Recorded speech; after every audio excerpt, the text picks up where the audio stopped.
how to be competitive as a PA school applicant. And you guys are in a really great position as undergrad students, even if you're applying this cycle, because you still have some time to kind of work on your application and not feel like you're playing catch up.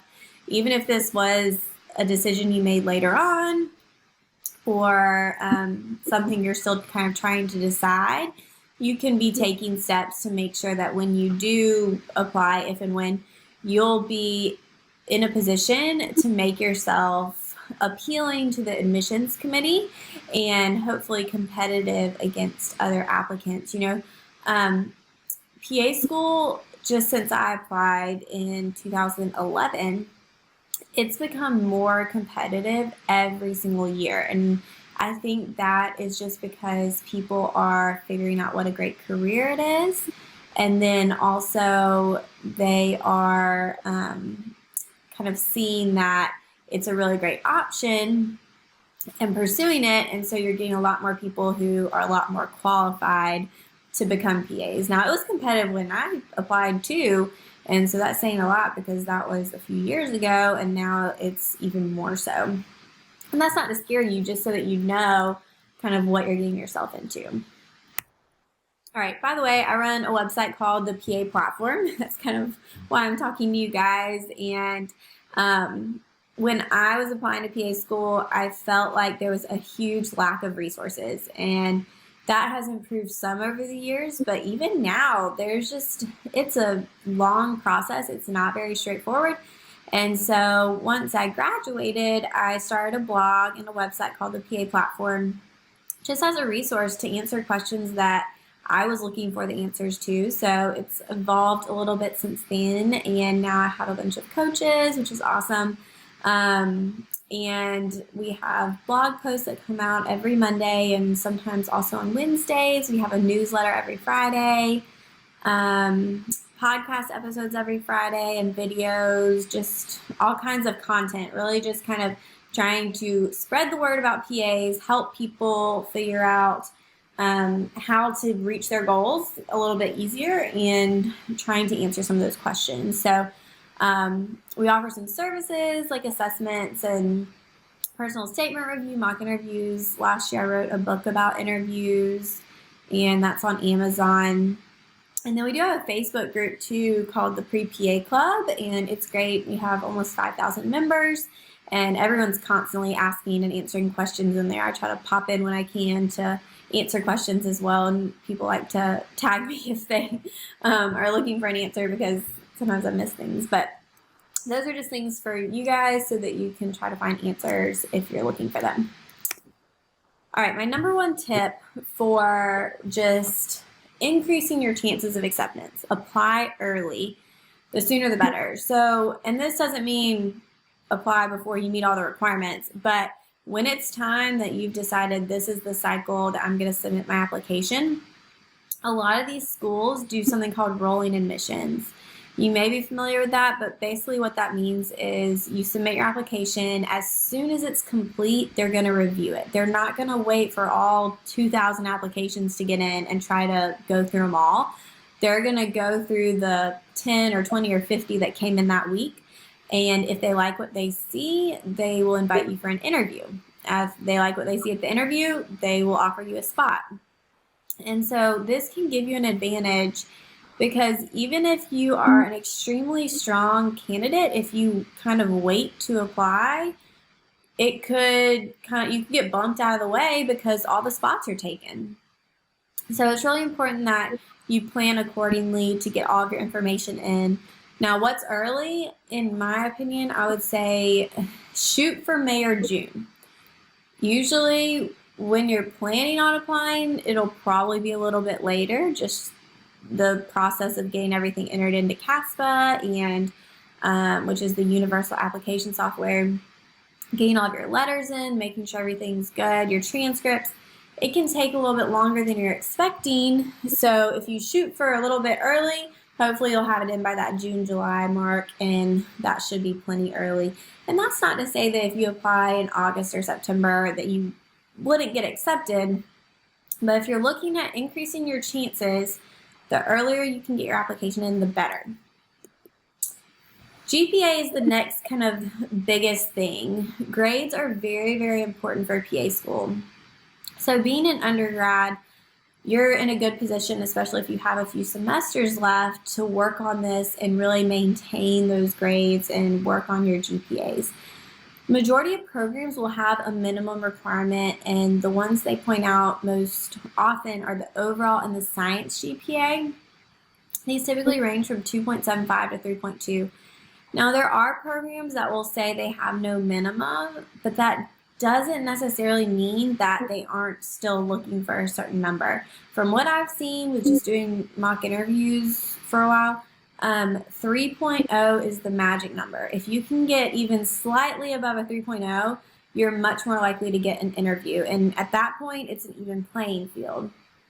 So with grades, it's a lot easier to lower your GPA than to increase it. And you actually can't necessarily increase it. You basically start with a 4.0 and then go down from there. The minimums are non-negotiable. If a school has a requirement, if you do not meet that requirement, they will never see your application. If you're, let's say you have a 2.98 and the requirement is a 3.0, your application is going to get weeded out before the admissions committee can even look at it. You don't really want to waste your time or your money applying to somewhere where you don't meet their requirements. The PAEA, which is the Education Association for PAs, a while back did a study, and they pointed out that GPA is the best predictor of how a student will perform in PA school. And that's why schools look at this so closely. It can be tempting to try to rush everything and get all of your hours and experience and shadowing and all these things all at once. But don't let your grades sacrifice for trying to do all of that. It's better to take a break, take a gap year, go a little bit slower than to try to rush and have your GPA suffer because it's hard to come back from that. Healthcare experience and patient care experience. When I applied, they didn't even make this differentiation. They just said healthcare experience. So I worked as a CNA for a summer. I did not have a ton of hours. Schools now will have no requirement to 500, 1,000, 2,000 hours that they require. There's a differentiation now between healthcare and patient care experience. Healthcare experience means that you are in a healthcare setting, a medical setting, but you are not performing a job that is directly involved with the patient or directly related to their care. These types of jobs would be being a transporter, a receptionist, a medical assistant who only does paperwork. Scribe falls in between these. Some schools consider it healthcare, some schools consider it patient care.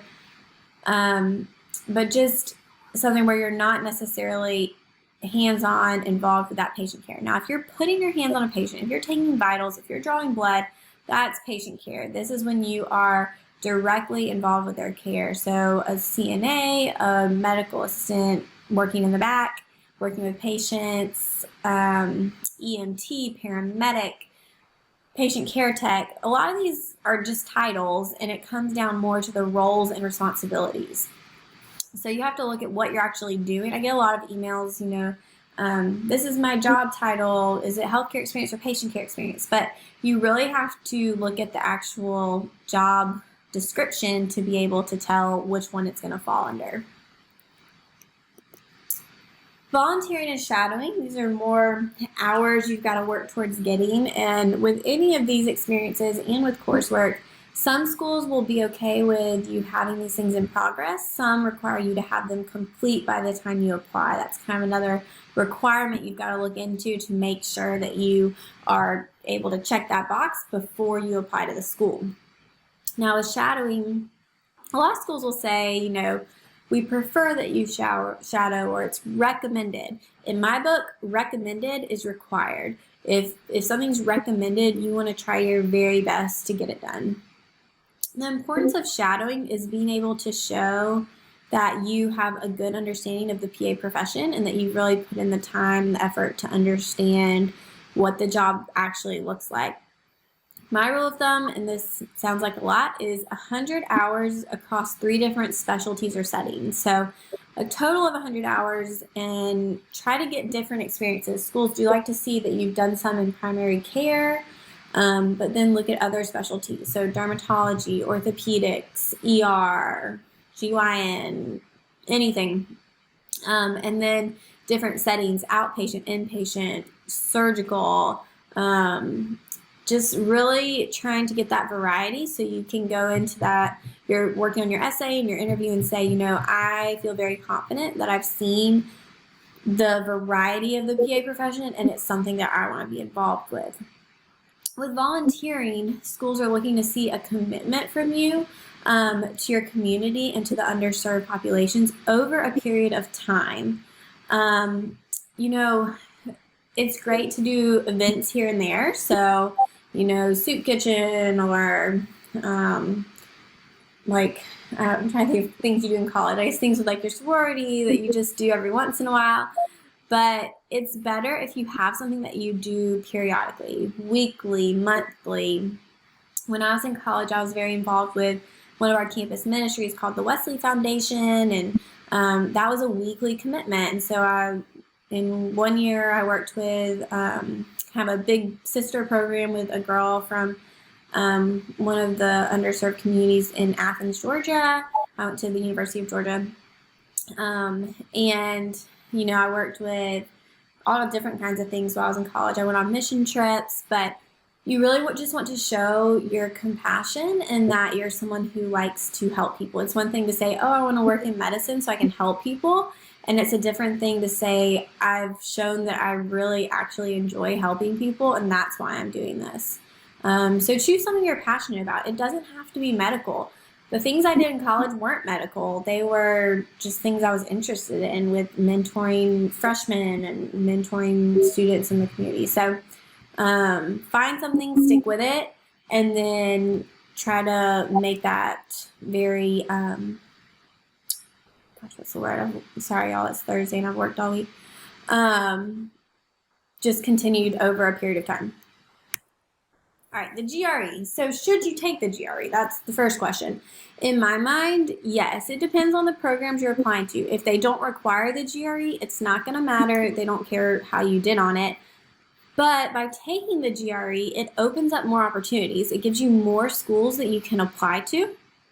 Because if you think about it this way, let's say that we'll use the University of Georgia and the University of Tennessee. The University of Georgia does not require the GRE. So they are going to have 2,000 people apply who did not take the GRE. If the University of Tennessee does require the GRE, they're going to have, let's say, 1,000 people apply who took the GRE. Now, those same 1,000 who applied who took the GRE can still apply to UGA if they haven't taken the GRE. So it's a much bigger pool of applicants with schools that have less requirements. The more specific the requirements of the school, the less competition you'll have, really. So if a school requires the GRE and you meet their requirements, or you have a even somewhat competitive score, because this really isn't that important, you're just giving yourself better chances. With the GRE, some schools will say what they want you to hit as far as scores, but you really want to shoot for a minimum of a 300 total score, combined score between your quantitative and qualitative section, and then a greater than the 50th percentile in each section. The writing portion really doesn't matter. So that's kind of arbitrary, but these tend to be the numbers that schools are looking for. So after you've kind of met all the requirements, it's time to apply. The best thing you can do to secure an interview is have an amazing personal statement.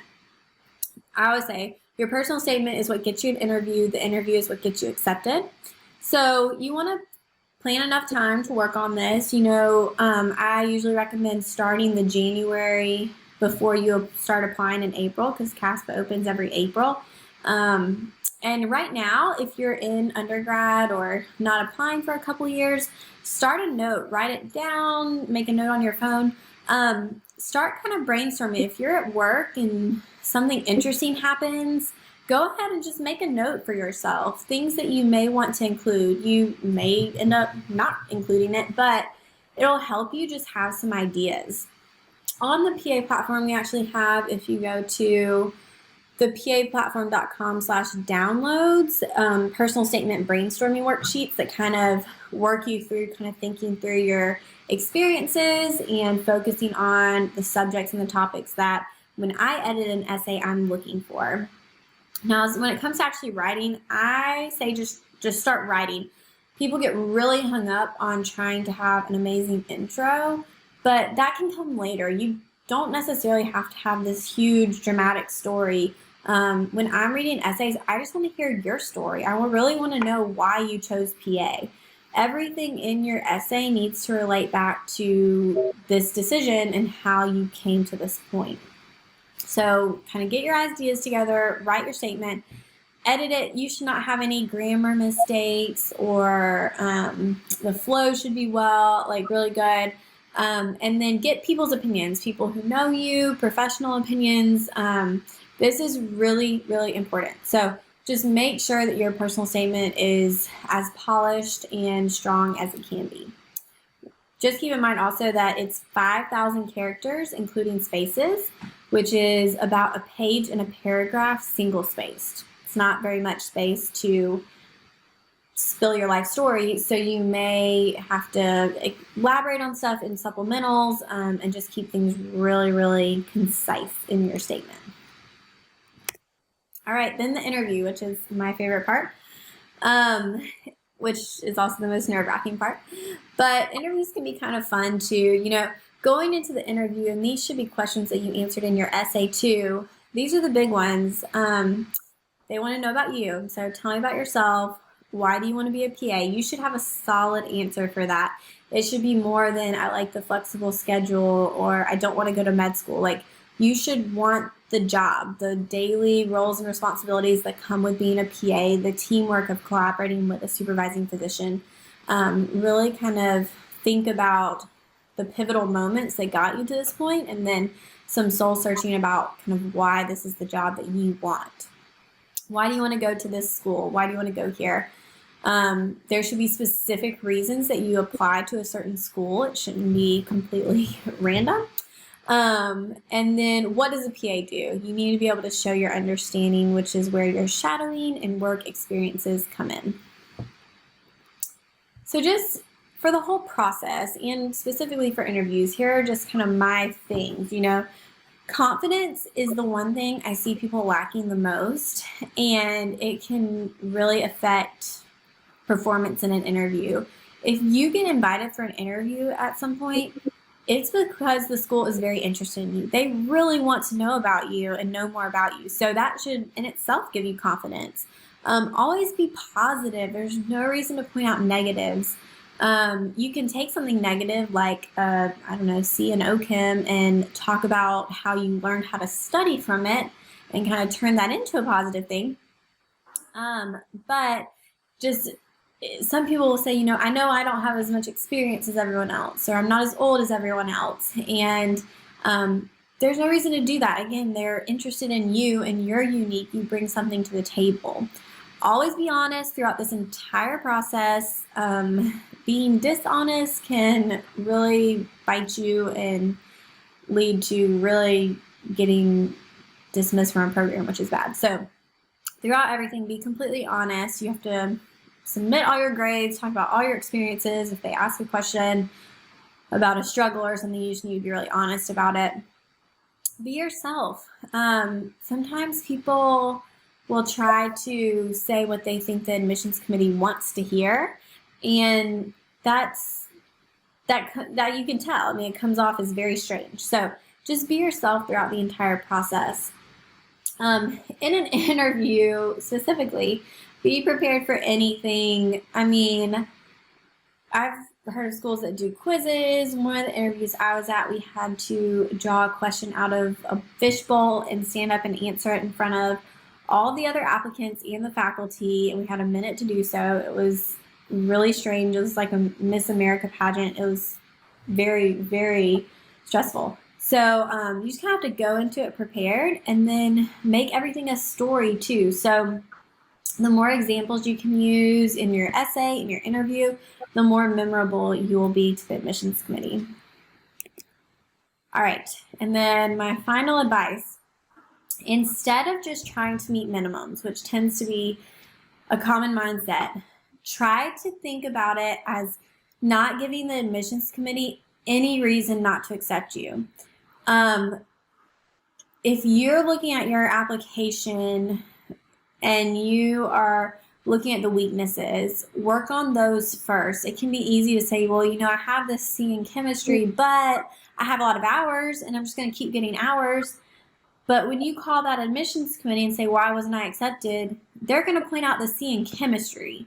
And so while different parts of your application can balance out, I think it's really important that you're looking at it as someone who is being very critical and can say, you know, when I call them, there's nothing they can tell me to improve on. So just try to think about it like that. All right, here's my contact information. I'm pretty responsive on Instagram. If you send me a message, I try to respond fairly quickly. And then there's my email as well. And then we're in the pre-PA club group too, and I respond pretty quickly there as well.